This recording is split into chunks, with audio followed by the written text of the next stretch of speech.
Today we had a Honda Civic come in. Customer complaint was that the car died while they were driving. First things first is you always want to check the basics. So immediately I went to go check the battery because without power your car's not going to run.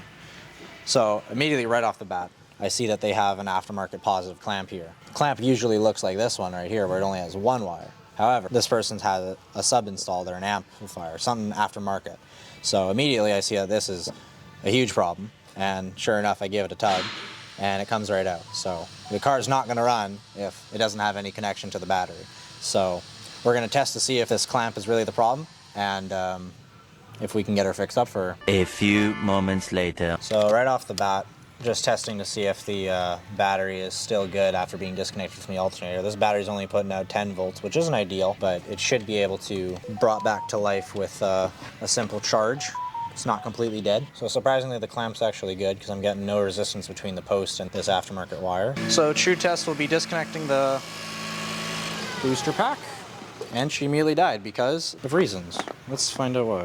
Oh yeah, this battery only has 4 volts. So we'll give her a charge. 4 volts is a little low, but regardless, we can give it a charge and see what happens. Next thing we're gonna test is the power wire from the alternator to the battery, just to make sure that the battery is indeed getting charged. And I'm currently getting 0. So there's no resistance between the alternator and the battery. We got no problems there, at least nothing obvious. So next step would be to indeed charge the battery and see if it could start on its own power. So I'll let that charge for a while and then we'll see if it can start on its own power. 2,000 years later. Found that the battery was only putting out 3 volts, so it's fully discharged. So first things first is anytime you do electrical testing, you need a good battery. So that's what we have. We have a good battery. However, we want to make sure that the battery is being charged correctly by the alternator. I have my multimeter set up from alternator output right to battery negative. If I turn this on, we got good battery voltage, which is 12.3. A little less than what I'd like to see. I like to see a 12.5, but it's all right. So now I'm going to turn the car on and we're going to verify the alternator is actually charging the battery. Because when the car died while driving, it's highly possible that the alternator wasn't putting out any charge to the battery, and that's why it died while driving. So now we're going to turn it on, make sure it's charging to a good like 14.5, 14.9. So we'll see. Alrighty. So you'll see here that the alternator is only putting out 11.8.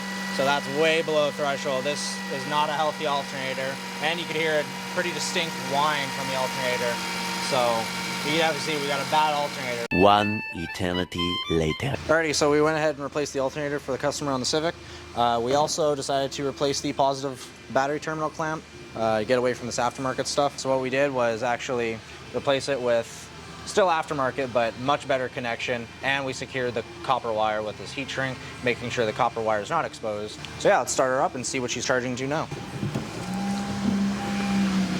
So immediately we see that the engine is charging the battery to a nice solid 14.5, 14.6, which is exactly where we want this vehicle to be charging to. You also hear that the alternator is no longer making that whiny sound, which means it was indeed our fault.